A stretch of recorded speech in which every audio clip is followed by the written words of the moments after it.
might not wait, make wait. I'll give you one after the fight. Perfect.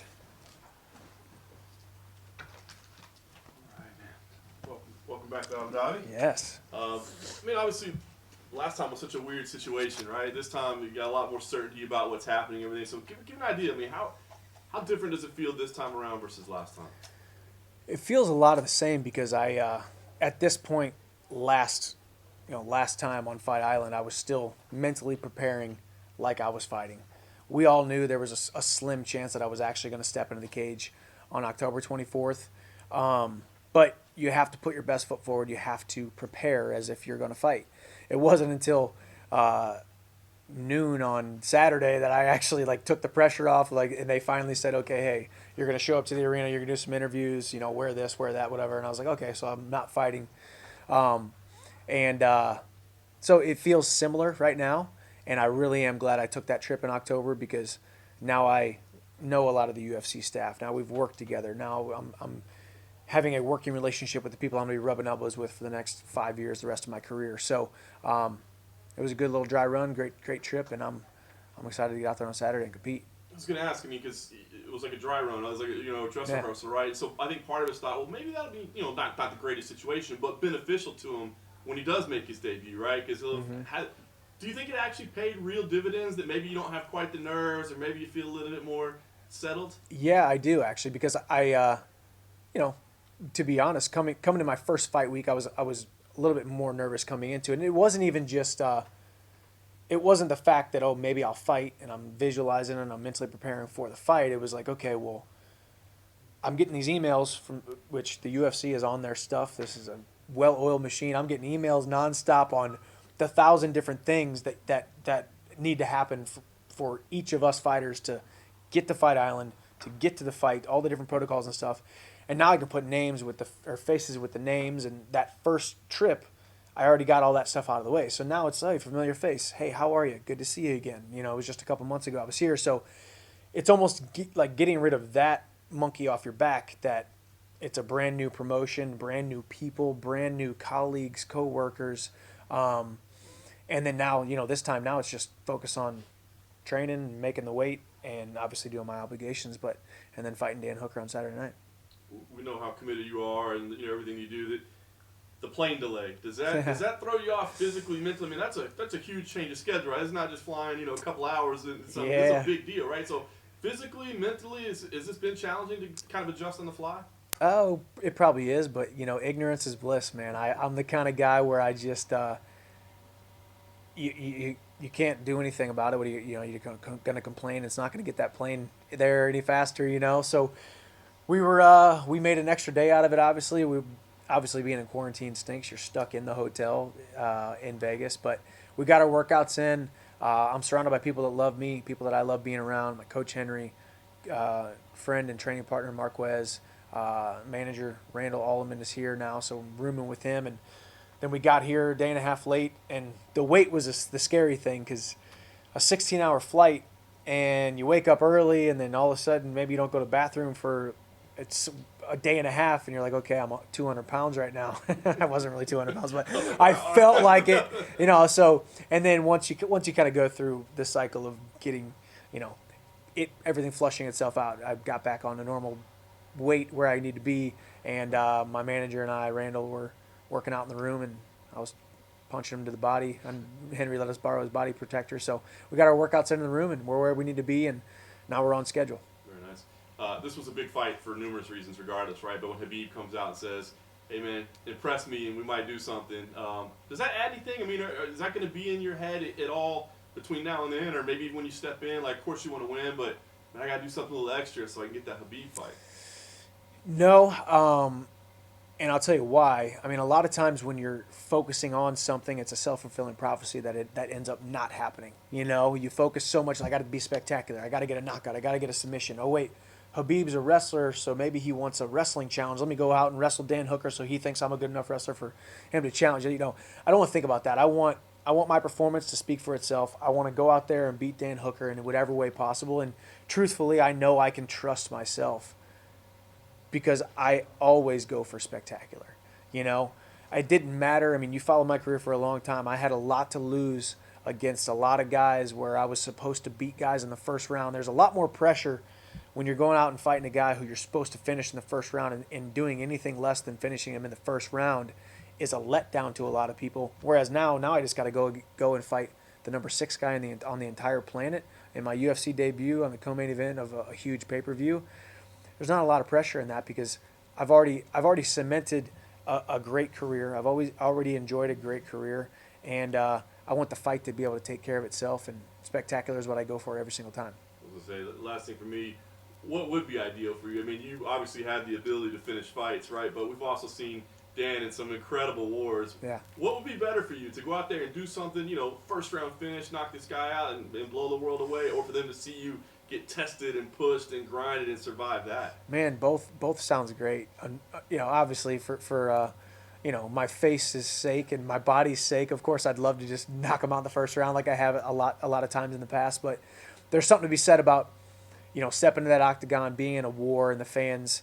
There's been some criticism of me coming into the UFC, of course, that I'm not at that level. So we'll see. But I think I always want the finish. The finish, man. There's nothing better than finishing a guy in the first round, first exchange, first knockout. I mean, it would be ideal for me. That would be the best case scenario. But I also welcome a war. I also think I'm battle tested. I'm battle hardened. I think Dan Hooker is as well. I think this fight's got fight of the night written all over it. So we'll see. We'll see how the cards play out. Dan admits that he's probably not the first name that he would have chosen for a UFC debut. So, A, is that true? And how excited are you to actually face him? That's hard because it's hard to answer that question without sounding disrespectful, as if I didn't want to fight him, But I mean, essentially, when I signed with the organization, we wanted, and the UFC wanted, a top 5 guy right away. So Dan Hooker's name was always in the mix, but Tony Ferguson was the first name that came out, and I was tied to him right away because we were supposed to fight in October. He said no, and then after that, then we tried to get him on the January card, and so there was kind of this Tony Ferguson road we were going down. That wasn't because we didn't want to fight Dan Hooker. Dan Hooker wasn't good enough. It just seemed like Tony Ferguson needed a date. He needed an opponent, whatnot. So, and then it was obviously the rumors about Justin Gaethje, and we were trying to get a Justin Gaethje fight done. Dan Hooker was still in the mix. So I would never want that to come off as disrespectful, like he's not worthy of me fighting him. Dan Hooker is possibly one of the hungriest guys, probably the hungriest guy in this division. He has proven himself that he's kind of got a lot to prove. I think Conor's already had this success. Poirier's already had this success. Gaethje has had this success. I feel like Dan Hooker has that chip on his shoulder that he has something to prove. I think he has a lot more to prove than I do, to be honest. I think to the fans and to the media, everybody wants to see where I stack up, so they want to see.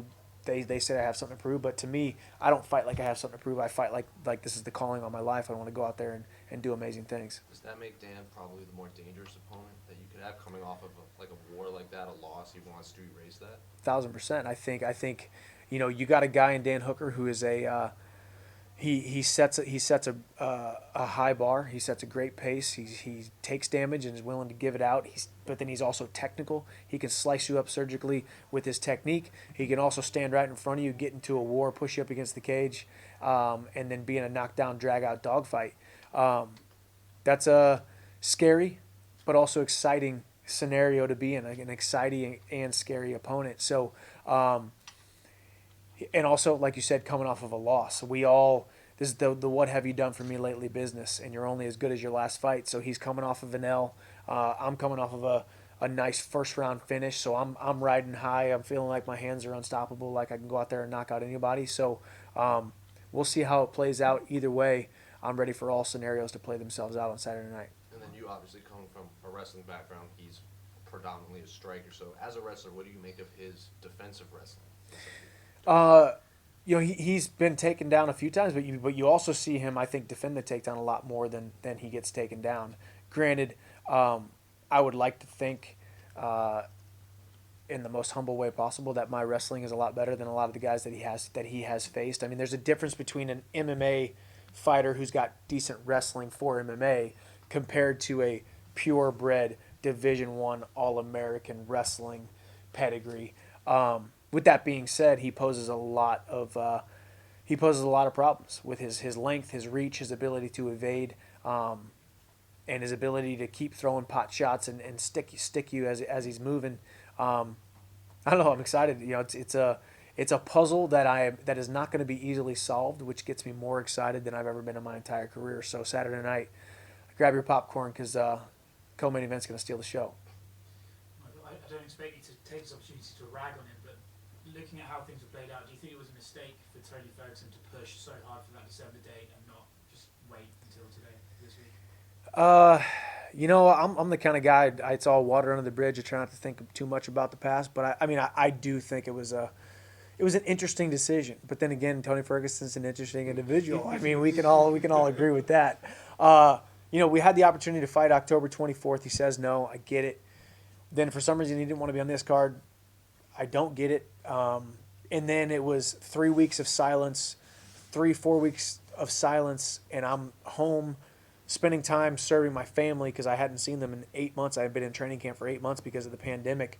And he calls me out on 3-4 weeks notice, essentially, that he wanted to fight in December. And then he takes a somewhat short notice fight against Charles Oliveira, which turns out to be a horrible idea. So, I think mismanaged opportunity, mismanaged scenario on his part, but can't tame Tony Ferguson. When you look at the main event, I'm sure you've been asked this 100 times, but how exactly do you see it playing out? Do you see Conor's year off as a disadvantage to him, or do you think the war that Dustin had with Dan is actually a disadvantage to him? How do you see the main event playing out? Both are interesting scenarios. You can only have so many of those wars that Dustin has been in, But I think Conor, just keeps getting better. I mean, yeah, he had a year off, but he also finished Cowboy Cerrone in 40 seconds, so he's only spent 40 seconds in the octagon in the last maybe 2 years, But I think Conor conducts himself, for the most part, like a champion. When it comes to buckling down and training, not to mention the fact that you see the pictures, you see the training videos, you see the hype, you hear the interviews. He's on a different wavelength of seeing this opportunity. I think he sees, as Khabib is talking about retiring, knowing that maybe there's that one fight left with Khabib, but then also after that, that leaves the door open for him to win the title, and he wants to be champion. So I think Conor's motivated. I think a year off doesn't do anything bad for him. I think Dustin probably took the requisite time off that he needed to after the Dan Hooker fight. So we will see. I'm excited. Hopefully I go out there, finish Dan Hooker, and can shower up real quick, do my media obligations, and run out there to the front row and see who could quite possibly be my next opponent in the UFC. I don't think anyone's going to accuse you of being intimidated or anything like that, but is there something, from the outside in, is there an interesting factor that you might bump into McGregor in the lobby and just sort of see how well does he know me, what's he going to say to me? Is there any part of that kind of, you're just curious to see what the dynamic he's going to take with you is? Because sometimes he can be very respectful, other times he can choose a different path. Is any part of you curious? Yeah, it's interesting. It's kind of a wild card. But I will say these days, Conor seems a little bit more reserved, a little bit more respectful. I think he knows of me. He knows how I conduct myself, how I operate. I'm not going to be the guy who's going to get into a physical or a verbal altercation in the hotel lobby anyway. Love to bump into him, love to size him up, love to see what he looks like in real life. I saw him show up to the hotel with no shirt on and his son in his hands and some hot pants or whatever he was wearing, some big baggy pants. So Conor's a character, man. So he's a wild card. It's interesting. I'd love to run into him. I'll see him on Thursday at the press conference. I'll be sitting right next to him, and we'll size each other up there, and we'll see what happens. I asked this to Dan earlier as well. DC and Ariel were talking about it. Maybe his skills are kind of understated because of all the fame and everything that comes around him and how much he talks and all of that good stuff. Just purely on a skill and academic level as a fighter, how do you look at Conor? Do you think he gets the credit he deserves? I guess. For the record, I will say I think he is underappreciated for how good he is. Just because there is it all started with the loudmouth, trash talking, brash Irishman that nobody knew who the heck this guy was. He comes in and he starts talking way out of his league, and so we all thought, oh, he's just talk, and then he wins and wins and wins and wins and becomes double champ, and the rest is history. But even to this day, now it's less of the trash talk and less of the